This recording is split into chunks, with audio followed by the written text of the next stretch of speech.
Hey, hey, hey, and welcome back to the show. Guys, this is the first of a new series that is all about bossing up. Boss up means business owner success strategies, and it is all about unlocking your personal potential so that you can earn more profit and help more people. So, to bring it all together, unlocking potential, profits, people that work with you, people that work for you, people that you work with. So I have my very first guest today. I met on Facebook in a Facebook group for massage therapists and body workers. Her name is Nicki, and we are going to talk about success strategies of getting to six figures as a mind, body, energy practitioner, whichever one of those you fall under. So you might be a mindset coach, you might be a body worker, you might be a massage therapist, you might be an energy practitioner. All of that falls under the mind, body, energy, what do we call it? Container, I'll call it. So Nicki is from Canada, from Ontario. And we've already had just a little brief, hello, how are you? What do you do? How did you get there? And I asked her to share her story with you. So Nicki, tell us a little bit about yourself and how you got started in body work as a massage therapist. How did that come about? Hi, yeah. So I'm Nikki. I live in Toronto, Ontario, Canada, and I've been a massage therapist since 2015. And I came about this, I think, a different way than most people. Most massage therapists, I find, either go into body work because they want to help people, or maybe they have a background in sports and fitness. It was neither for me. I used to work in the music industry. That has always been my number one passion is music. And I worked at a record store for 5 years. I worked at the largest record company in the world for 4.5 years. And it was so much fun, but the money was not great. There was no upward mobility, no job security, and quite a bit of sexism. And so after 4 years of working at the largest record company in the world and watching my friends get laid off every year, I panicked, I quit, I dabbled in a couple other things. I struggled. I had a solid, almost a full year of unemployment, which was very depressing. And I thought something's got to change. I have to go back to school. And job security was my number one priority. And that was the feature that I was looking for the most in a career. And I basically narrowed it down to massage therapy and the law. I almost became a criminal defense lawyer. But I decided lawyers work too hard. They work too many hours for my liking. And I wanted more of a balance. So I chose massage therapy because here in Ontario, it is a very, very stable career because we are regulated healthcare providers, which means our services are covered by what's called extended health insurance. So 85% of massage recipients in Ontario have insurance, which means I have something everyone wants and it's free. So I figured it would be an easy sell. It's also a woman dominated profession. So for the first time in my life, I was going to be rewarded instead of punished for being a woman. And I really liked that it kept me on my toes. I wanted something physical. I was tired of sitting at a desk. And I got spoiled working in the music industry, listening to music all day. I really wanted a job where I could listen to music all day. And you can't bring a boombox to court. So that's how I chose massage therapy. It was for me a very practical decision. Wow, I love the story. The woman dominated, the regulated healthcare. Like you should be the poster child for massage therapy school. It's like, 'cause Yeah. I've heard so much of the opposite. It's not stable. You just love it because, you want to help people and you can't really make money at it. It's mostly passion driven. And I'm like, that is not true.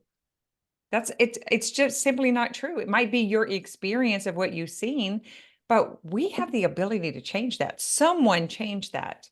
For you guys to be in the position that you're in, someone fought for that. Do you know who it Yeah. was? Do you know No, not by the name. story? No, no, But isn't that interesting? It's probably a woman. for sure. Yeah. Yeah. There are definitely a lot of powerful women who came before me who paved the way so that I could get to where I am today and that other women could join me, for sure. Mm. Everything that we're doing in Boss Up is about normalizing wealth in women for women. Like we're not a victim of it by any means. We just came into it the way that it was, but we refuse to leave it that way. And that is what's so exciting about what we can do in any industry. But for massage therapy, body worker, I don't believe most people know how much we can expand that. Like, for one thing, I asked you about if you did any continued education, if people can work with you, can learn from you. And that's one of your ways, that's one of the opportunities that you created. So we're not really limited to dollar for hour the way that many people think the industry is. Yeah. And your course that you talk about, like you're helping them make money, and I think it's strictly for contractors and employees, right? Yes, I have a course. It's called Make Money as a Massage Therapist. I run this course through a Canadian company called Con Ed Institute. If anybody listens to the Two Massage Therapists and a Microphone podcast, that is the continuing education company that is run by the couple on that podcast, and they're friends of mine. And my course can be found at conedinstitute.com/money. It's called Make Money as a Massage Therapist. And it is geared towards therapists who are not in solo practice. There are plenty of coaches out there, wonderful, brilliant coaches out there for therapists who want to go solo. I highly recommend hiring a coach. I wanted to create a course for people who are fresh out of school and working for somebody else. And because for me, when I graduated from massage therapy school, I didn't know what my options were. I didn't know what to look for in a job. I didn't know how to negotiate my pay. I didn't know the red flags to look out for. I didn't know really what the options were. And I dramatically underestimated my earning capacity. And I took all of the lessons that I learned from in my years of working for other people and packaged it into a course where I teach therapists who are employees or independent contractors how to find the best jobs and how to make the most money so they can really love their careers without burning out. And not having to own their own business. Right? Because that's not for everybody. I No. love self-employment, but I will be the first to say it is a beast of an undertaking, and it is definitely not for everyone. Only the crazies, like 1% crazies. I was just talking about this on an accountability call with some entrepreneurs that I mentor. And it was like, one of the guys said, there's something wrong in your head if you have chosen to be your own boss, to go your own path, to be an entrepreneur, to be a business owner. It's not, but there's a beautiful thing called intrapreneurship. And that is how you can be an entrepreneur under someone else's business. So it's like it's basically creating an opportunity where you can advance and expand and both of you win. It's a beautiful thing. So I love that Yeah. you're doing that. And you're right. Plenty of coaches for massage therapists. I happen to be one of them. And there are a lot of us out there that are helping people. But how do you excel? How do you prosper as not owning the business, loving massage, serving people, and still wanting to create impact? Beautiful. I love that you're doing that. Thank you so much.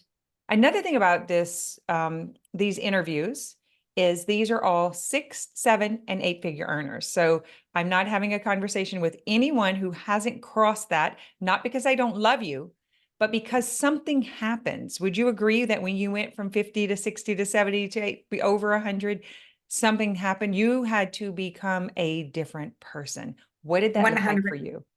100%. It's a shift in identity, really. Becoming a six-figure earner in solo practice, which most massage therapists never reach. It's about the journey of becoming the kind of person who can do that. And the decisions you have to make and the changes you have to make and the discomfort you have to move through in order to be the kind of person who can generate wealth alone with just my brain and just my hands. It's a wonderful, powerful feeling. When I was in my first year in private practice, I had a friend who did business coaching, and I called her and I distinctly remember telling her, I will be thrilled if I can make gross income $50,000 in 1 year, because at the time I had never done that. Working in the music industry, the most I'd ever made after bonuses, if I was lucky, was $40,000 in a year. And Toronto is one of the most expensive cities in the country and probably the world. Um, and so I told her I would be thrilled with $50,000 a year because that just sounded like so much money. And now I make more than double that, and it feels like the sky's the limit. It feels like I'm capable of so much more than I ever could have imagined. Hmm. What did you think it was going to look like? Like when someone says six figures, $100,000, like did your mind just think of like, oh my God, I'm gonna be extremely burnt out. I'm gonna work every hour of every day of every weekend of every night of like what did in with who you were, the personality that you were that couldn't even see 50? What did you think 100,000 was going to look like? Or could you not even imagine it? That's a really good question. Sadly, there weren't a lot of examples of other people doing that, which is why Exactly. this is why I'm so vocal about my income, because I want to be an example of what's possible. And I want other people, especially other women, especially other young women, to look at me and say, oh, I can do that too. And initially, when I looked at the money that I was earning from working for other people, like when I was an employee at a spa, or when I was a contractor, and I just did the math, yes, it was going to take working a lot of hours to make the kind of money that I really wanted. When I went solo, and again, did the math, it's all math. Numbers is all just, it's just math. Money is just math. Everything else is drama. So once I really sat down and did the math and said, okay, what are my goals? I want to work this many hours. I want to take this much vacation, and I want to gross this much income. And I just plugged the numbers in, and that told me how much I needed to charge, basically. And then I needed to become the therapist who was good enough at communicating the value I provide to the right people in order to get people paying me higher than average rates. And yeah, so I just sat down, did the math, and got really skilled at marketing and sales and communication and copywriting. And slowly over several years, raised my rates multiple times. I raised my rates 5 times in the past 5 years, and got to the point where I became a six-figure earner working part-time. So I work 4 days a week, 9 months a year. So that's a 3-day weekend every weekend, 3 months of vacation. And if you do the math, I actually take more days off in a year than I work. It's about 200 days off work every year. Amazing. And what did you, so for those who came to the goals workshop recently, which she just described, because I really think this is universal. Like I love coaching, I love mentoring, I love like the boss up strategy. It's like there are people who have been successful that can lead the way. Very hard to find. Exactly what you said. I feel the same way. If I had had an example of how to stay married, how to be in business, how to make six figures, it seemed like it would have been a lot easier, right? Because we didn't have even the possibility of it in our understanding. And once you do it, you're like, everyone should know this. It should be illegal not to know this. No woman should earn under $50,000. A working woman, especially a mother. Like, I'm just like non-tolerable about that stuff. So love all of that. My last question for you on that process is, what did you have to give up? What did you have to quit doing? What did you have to decide not to do ever again in order to get there? So if you were at 40,000, decided to Mm. go to 100,000, you decided, you figured out the math and the path, you just said it, and your exact words, I had to become the person who does it. The last step to that is I had to quit doing something else. What was that for you? That is a really good question. The first thing that comes to mind, and this is something that I tell people a lot, especially women, if you want to make excellent money, you have to give up the need to be liked by everyone. Ooh, guys, that You one's can't, hard. you can't have both. There is nothing that any of us can do or any of us can say that will please everyone. And I think that's excellent news, because once you really internalize that belief that I can't please everyone, then I'm free. I can do whatever I want because I can't please everyone anyway. So why undersell myself? Why undercharge? Why work days and hours that I don't want to? Why work with people that I don't want to work with? Yeah. For people that are not available for the service that you're now offering. Yeah. They're There just is not. there is so much freedom in letting go of the need to be liked or the need for approval. I don't need anybody else's approval but my own. And I operate with absolute integrity. But I always tell people my favorite word is no. And I honestly think that that is one of the biggest keys to my success. And not just in business. I'm also very fit. Fitness, same thing. I say no. I say no to staying up late. I say no to drinking alcohol on weekdays. I say no to eating pizza at 1 in the morning. You know, I say no to outings with friends if it's at the same time that I'm meeting my personal trainer. Oh, so good. That's the discipline. The discipline equals the freedom. Exactly. Love, love, love. Do you guys love her? Like, seriously, this was like the best first pick. I knew the minute we got on, I think I was in Miami whenever we talked, we just got on in chat. I was like, oh yeah, this is happening. I love the attitude. Your mindset is sharp.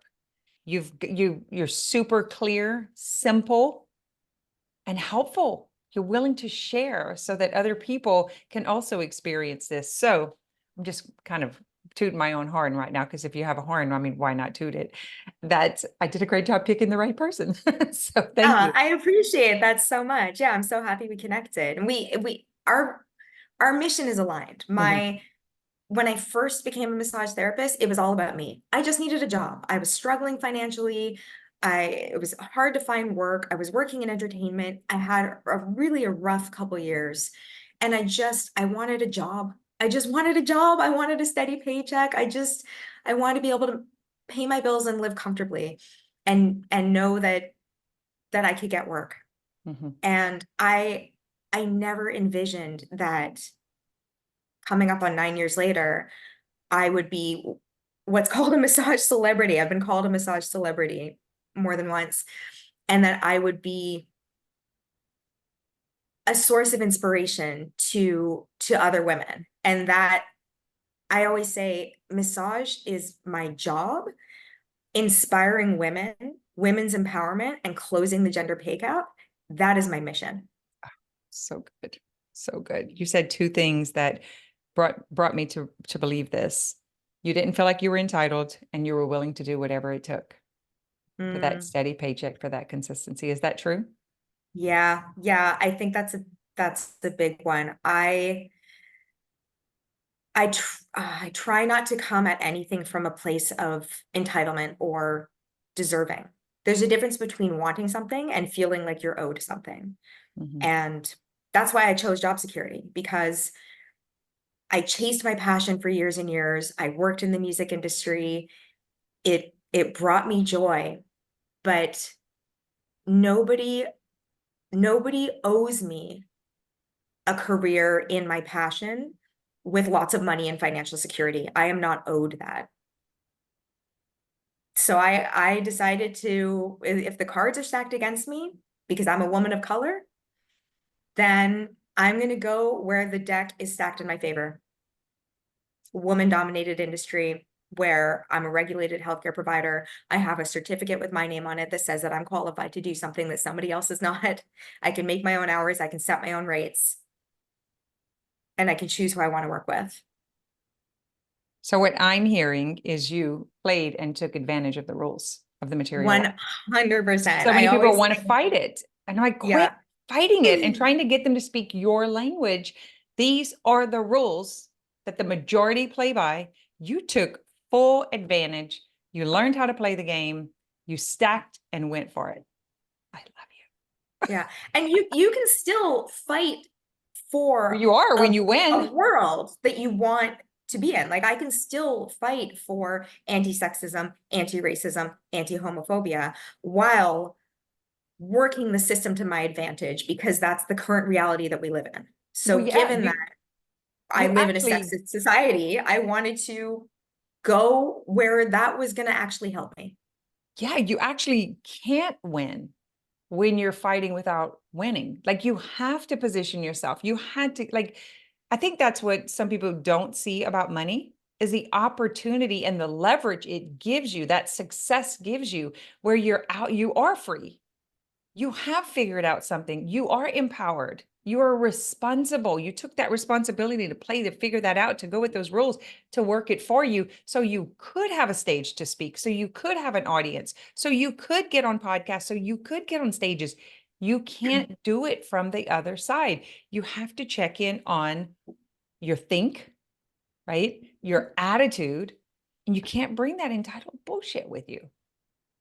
Love it. Yeah. Ah, so good. Yeah. I'm going to go backwards a little bit because I had a question Sure. for you. And the question was about the giving up. And so I'm curious about, this has obviously been important to you. The need to be liked is something that was important to you at one time. And like you seem very free of it now. You seem to be very empowered by that. But because you mentioned it, that gives me the indication that it was a battle maybe at one time that you had to come, a conclusion you had to come to. I I wouldn't say so much that it was a battle. Like I've never really identified as a people pleaser, which I Oh, think nice. is kind of a plague in our profession.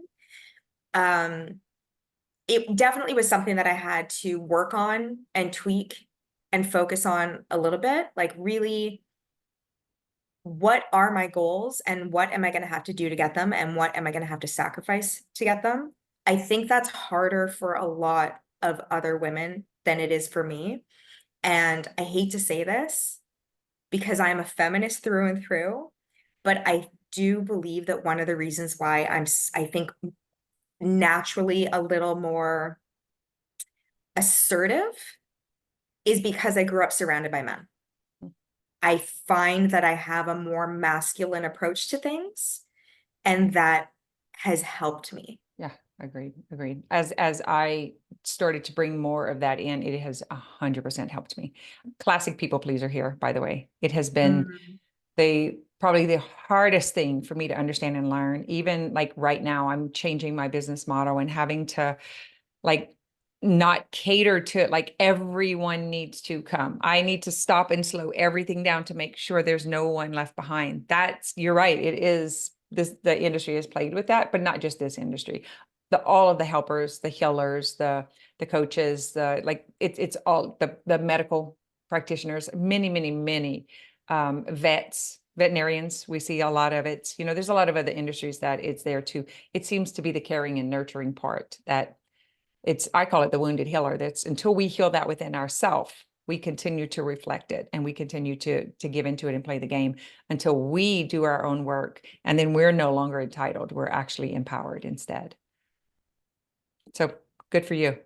I'm glad to hear it. Thank I you. love being in conversation with people who don't, because it was really a very hard thing to get beyond. And I feel like I still have some of it to work through. Yeah, we all have our demons. You know, there's always work to be done. So from here, let's talk about what is like, at what point or to what awareness did you come to realize, holy smokes, I can do this and so much more? Do you remember the moment? Do you remember the year? Was it looking at your bank account? Was it looking at your appointment book? Like when did you come to, because you didn't just all of a sudden like, I'm going to be a massage therapist and I'm going to work part of the year and I'm going to make over 6 figures. That probably didn't happen at onset. Yeah, no, that definitely was a few years in the making. Um, I do remember the moment that I hit my first six-figure year because it was the first, not just the first six-figure year as a massage therapist, it was the first six-figure year of my entire life. I'd never made that much money in my life. So it was definitely a momentous occasion. And I had set a goal. So I hit a landmark birthday in 2021. And my birthday is in September, at the end of September. And I had set a personal goal that I wanted to gross $100,000 in 12 consecutive months by my birthday. So by September 29th, 2021, I wanted to have grossed at least $100,000 in the previous 12 consecutive months. So from the previous, September 30th, basically. And I believe it was in August. I think it was the end of August. So a month early, I had grossed $104,000. So I hit that goal. I exceeded the goal with a month to spare. the first person I contacted was my business coach because I don't think I could have done it without her. And then I called my mom. And then I share a house with my brother. He lives upstairs. And I went upstairs and I told him what happened and I burst into tears because my father was an immigrant and an entrepreneur. Left Egypt with $8 in his pocket, moved to Canada, made millions. And he passed away 7 years ago from cancer. And so he died before I opened my private practice. I was already a massage therapist. I was already valedictorian in my graduating class. He came to see my speech. He knew that my plan was to run my own business, but he didn't see me do it. And I really, really wish he could have seen me do it. So I just collapsed into my brother's arms and I cried. And then I bought myself $1,000 espresso machine to celebrate because my dad loved fancy espresso and I thought that that was something that he would be really, really proud of, is his baby girl, buying her own $1,000 espresso maker when just a few years prior he was paying my rent because I was broke. Oh my God, such a beautiful story. Ah, I want to move into the feeling of that. Like you said, I wept. There's something surreal about hitting these money markers, guys, that if you haven't gotten there yet, I was taken by surprise, as you probably were too. There's something about the moment of arrival that happens in the nervous system. And there's there's this thing, and if you're not aware of it, you'll go into sabotaging it. And it's about acclimating the nervous system to be in success. There's something. Would you agree? Did that happen with you? Did you feel that? It's like you knew you were going to make it, and then you do, and there's a moment where your mind and your body have to catch up to each other, like the reality of it happening, and then the sensation of it happening, and then the belief around you. What was that experience like for you? Yeah. I mean, like I said, I cried. Was it a relief or a release? It was pride, Mm. part of it.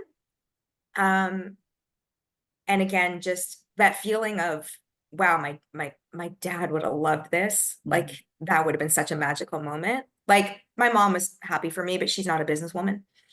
Um, They just don't and get us, those non-business yeah, people. I love her, but she doesn't get it.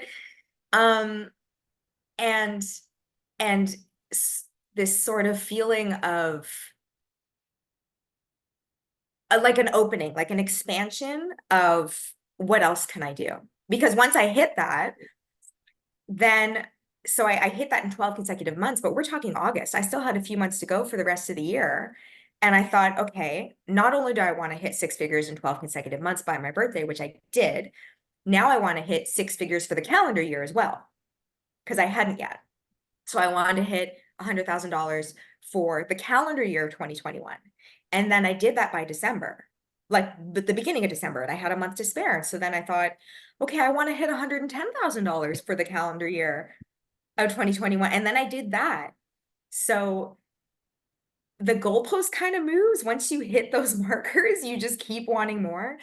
And I try to be ambitious, not from a place of feeling of lack or feeling like it's never enough, but from a place of what else can I do? It's the possibility. The place of possibility. Yeah, and potential.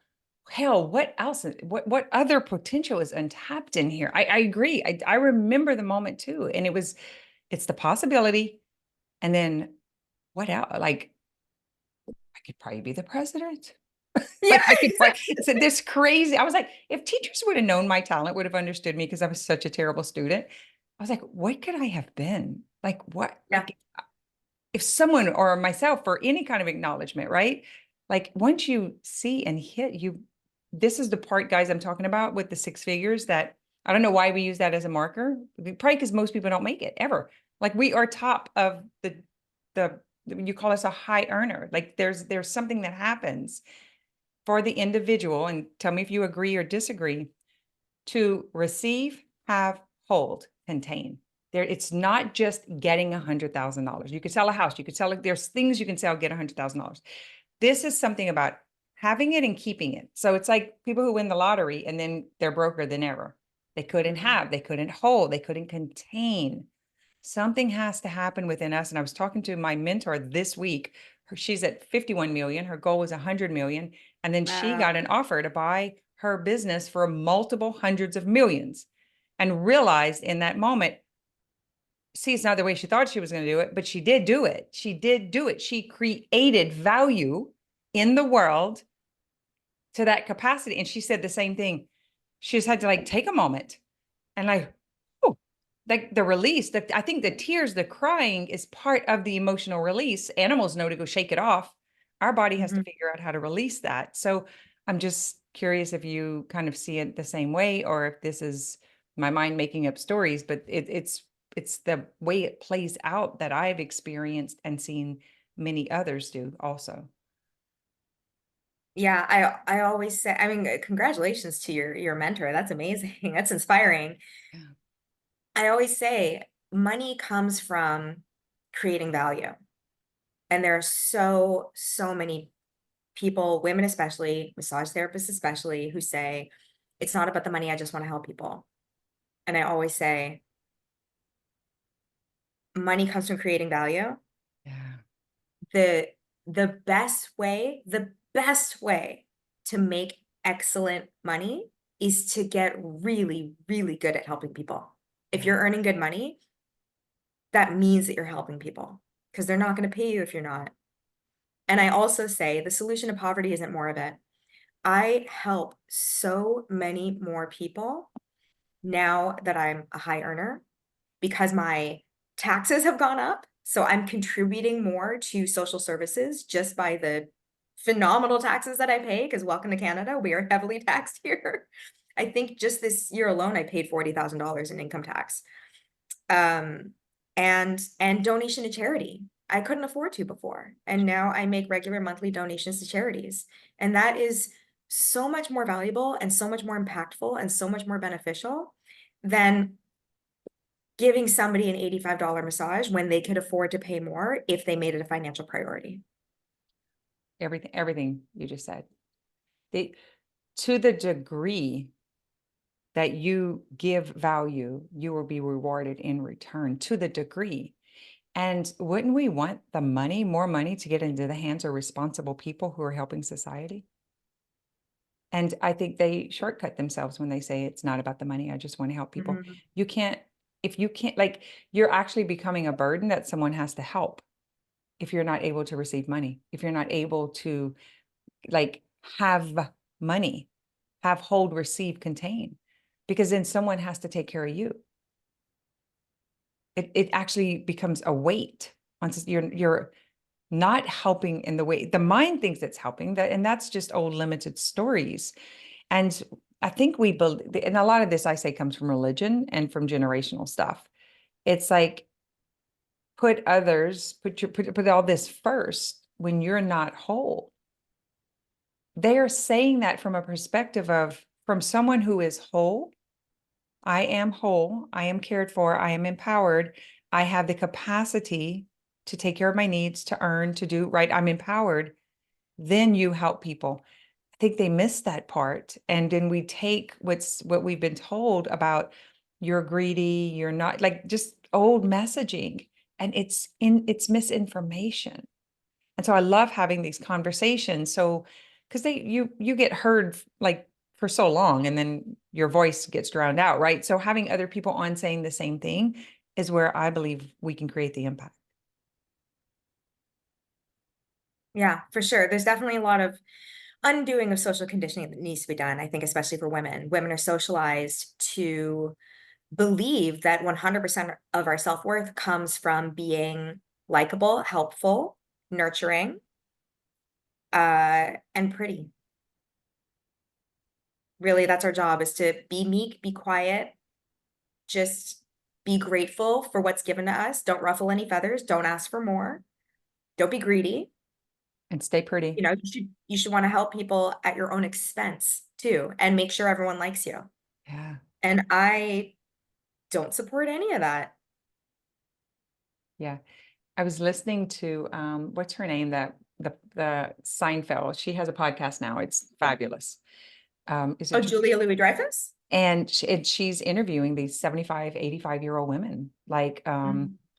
Jane Fonda, and they're kind of saying this in a different, like the screen, the time, what women, the hiding, the shame about aging. You don't see that happening with men, but it is No. such a huge thing, especially when they're in everyone's living room, and then all this stuff starts happening, with the body and the hiding and they've done such fabulous things. And I'm like, if you're not elevating, you're gravitating. Your gravity is pulling you down if you're not fighting up against all of this stuff and staying on the screen and staying up and normalize aging, normalize wisdom, normalize what it is. And it's instead of like going into hiding and getting off the screen and just, throwing the hands up, like that's what her podcast represents to me. That's what it represents, is her bringing this. I think it's called Wiser Than Me, and she's like, I'm here to attain the wisdom from these wisdom keepers.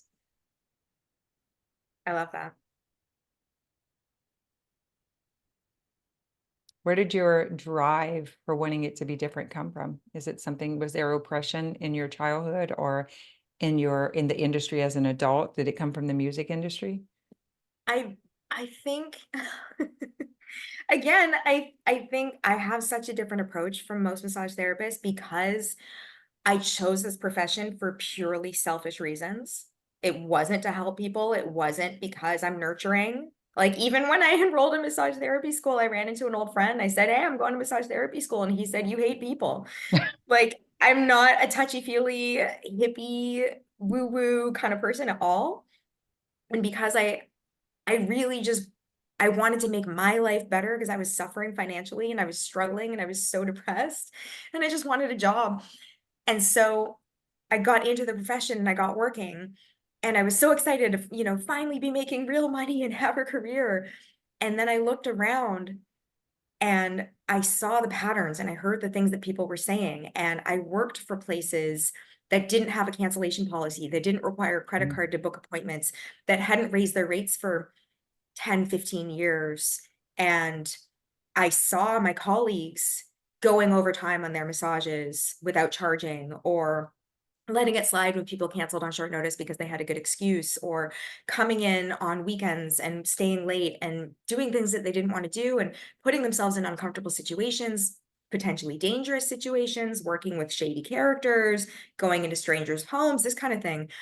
And I just saw all these patterns of behavior that I found really upsetting, but also purely selfishly. I was like, if we can get rid of all this, then my life will get easier. If we can just elevate the overall price of massage therapy and elevate the standards that we hold for our clients, then that's better for me. So I started from a purely selfish perspective. How do I make this career easier and better for me? And then realize that in order to do that, I have to sort of convince the 15,000 massage therapists in Ontario to come along for the ride with me. Right. How have you done that? Podcasts. Podcasts are huge. I'm a regular guest on the Two Massage Therapists in a Microphone podcast, which has international reach. If anybody has listened to the unpopular opinions episodes, that's me. I am highly active in massage therapy Facebook groups, and I gave a talk at the Canadian Massage Conference back in September, creating my course, Make Money as a Massage Therapist. I've written articles. I wrote an article for Massage Therapy Media that should be coming out soon. I wrote an article for Massage Therapy Today, which is an Ontario-based publication. I have a blog, nikkirmt.com/blog. We'll put links, Just guys. I will thank get you the you. links. We'll find one place where she has all of this. Maybe it's on Just your social media. being a loudmouth. I've been a guest on multiple podcasts, and Yeah, I give a lot of free advice in Facebook groups. For a while, I was working alongside my business coach. She has a Facebook group of 15,000 people, and I was adminning that group. So I'm on YouTube. I've done YouTube videos where I talk about the importance of honoring your cancellation policy and how to stay safe as a massage therapist, which is really important to me, Beautiful. because it can be dangerous. So I talk about the steps that I take to ensure my safety. I talk a lot about honoring boundaries and self-esteem and money, and I'm everywhere. I'm all over the place. You can Google me, and I'm not hard to find. Love it. What would you say to that massage therapist who is under earning, working over at another place, like your client that you're talking about, the contracts and employees? What would be something, what would be the very first thing that you're like, listen up, hun? What would that be? It doesn't have to be this hard. Success is a decision, and it's not a secret. It leaves clues, and there are people who will gladly tell you how they did it, and you might have to pay them, but it'll be worth it. Yeah, you don't have to struggle. It does not have to be this hard. I see so many people struggling financially and putting themselves in dangerous situations and working to the point of injury and burnout and wanting to leave the profession because they don't see another way. It doesn't have to be this hard. The speech that I gave at the Canadian Massage Conference back in the fall was, I told people that the way I see it, the two biggest reasons why massage therapists are under earning is because you think you can't earn more. Like you just don't even see it as a possibility, which is why I'm so vocal. Because I've had people tell me you can't make $100,000 in private practice. They say it as if it's fact, I which got it it. absolutely is not, because I am not the only person who's doing it. So they think they can't, or worse, they think they shouldn't. So they might think that it's possible. Oh yeah, I've heard of other people doing that, but I don't want to take advantage of people. That's greedy. We're in a recession. We're in a pandemic. Everybody's struggling. I just want to help people. All of this fear and guilt and shame around money and earning that I think far more heavily impacts women and people of other marginalized communities than it does, straight white men. So if you want more, you have to believe it's possible. You have to believe you can, and you have to believe you should. Yeah, and I love what you said. You don't have to like get the help if you need the help. Like we didn't learn this in school. We didn't learn this on at Sunday school even, much less like public school. You didn't learn it in college. Yeah, You're going to have to learn it from someone who's done it, that is willing to help absolutely. the next. Yeah, I always say I went to massage therapy school to learn how to become a massage therapist, and then I hired a business coach to learn how to run a business. I've also invested thousands of dollars in copywriting courses, I became certified as a life coach just to learn how to manage my own emotions and how to achieve my own goals. I spend $1,000 a month at the gym just getting myself into shape. I have invested heavily, heavily in up leveling my entire life, and it pays back tenfold. That's the optimizing your potential. It's all of us. It's all of us. It's our money, it's our relationships, it's our body, it's our mindset. I love all of this. It would be great. I have just got this idea. I was like, we should do a Q&A. So guys, let me know if you would like to do a Q&A. And Nikki, if you would be interested in doing that, maybe once a month or once a quarter, because now that they've heard and they're hearing that there's opportunity and potential, then maybe we could answer some questions, come on and do that, whether it's on social media or back on the show, on the podcast. I would love to keep in touch and keep moving this through, internationally. It's all of us. It's affecting all of us. And this is not a time to take the back seat and wait to see what's going to happen. It's a time to make the decision and create what's going to happen. Absolutely. I love that. I would love to do Q&A, and it's exactly as you said. It's a decision. Whatever you want in life, the big three are wealth, health, relationship. If you want better interpersonal relationships, if you want more money, and if you want better physical well-being, it all starts with a decision. Yeah.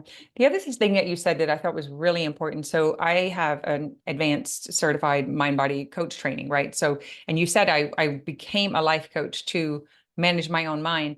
I see my massage therapist get confused about that being one or the other. And I was like, what you learn when you become a coach, a life coach, a mind body coach, when you better understand yourself, is you become a better individual at the craft you have chosen. You don't eliminate. That's why I call it integrative mind body coaching. So it's like, this is exactly what Nicki is saying. She's not leading with, I am a coach. She's like, I am a massage therapist. I understand through coaching, I better understand myself. I'm better empowered myself. I understand business because I gathered, whether it was through certifications or coaching or mentoring, those things. And I think that's the perfect example of integrative mind body practitioner. That's you're like, I helped myself on all levels. I invested in my mind. I invested in my ability to earn money, to run a business, to write copy, to market. That it's a beautiful example of the integration. But thank you. Yeah. Thank you. Yeah, it's all connected. And I really do think fitness is a huge part of it too, because I'm short, I'm 5 feet tall. I was a chubby kid. I was never naturally athletic or skilled or coordinated. I was always the shortest and the slowest. I wasn't good at team sports. And I really embraced fitness in my mid-20s and then really ramped it up last year in particular to get into the best shape of my life. And I've been telling people, if you want to succeed in business, get fit, because there is so much overlap in those skills. Getting fit teaches you commitment, perseverance, grit, delayed gratification, which is huge, doing things you don't want to do in order to better your future self, pushing yourself through discomfort, achieving goals that you never thought possible. I bench pressed 100 pounds last year. I didn't think I could do that. Like, there are so many life lessons and skills and character traits that you develop when you focus on your health and fitness that transfer so nicely into business and will only help you elevate both. I do think they're very, very connected for me. Agreed. I agreed. I was a gym owner. I had a ladies fitness gym from Oh, really? 1999 up until I started the whole coaching thing and after. I Yeah. love that. Yeah, it's definitely where I learned discipline, delayed gratification, consistency, commitment, especially Yes, sitting discipline and there. Yeah, consistency. Consistency, huge. Everyone always asks me, what's the best workout? The one that you stick to. right. You could just walk every day. You can just lift a few little hand weights. I love all of this. I love this conversation. I'm excited to feed it to my audience, share it with your audience. Let's get more massage therapists becoming empowered, making more money. And, the whole mind, body, energy practitioner world, the whole platform, the all of us together, like to be able to elevate ourselves financially is how we're going to create more impact in the world. I truly believe that, but the work does start with us. You have to grow the owner to grow the business. So thank you for That's coming a on. Yeah, go ahead. Thank you so much for having me. Oh no, I was just going to say that's another just final point I want to make. I was having this conversation on the Two Massage Therapists in a Microphone podcast, and one of the hosts said, you know, do do women like your message? Because it sounds very, girl power, women's empowerment, like the kind of thing that women would like. And I said, yeah, some, but definitely not everyone. He said, I don't understand. Why is that? And the way I see it, if you ask 100 women, do you think that women's empowerment is important? Do you think that we need more women in leadership? Do you think that we need more women CEOs? Do you think we need more women millionaires and billionaires? Do you think it's important to close the gender pay gap? Do you think women need more autonomy and freedom? 99 of them will say yes. They're in favor of that mission. If I say, are you going to do it? Are you going to negotiate your salary if you're an employee? Are you going to raise your rates if you're self-employed? Are you going to leave that crappy relationship? 99 of them won't. Nobody wants to be the person to do it. Yeah. But how else do we think that these things are going to happen? It starts with us. Nobody's just going to give it to us.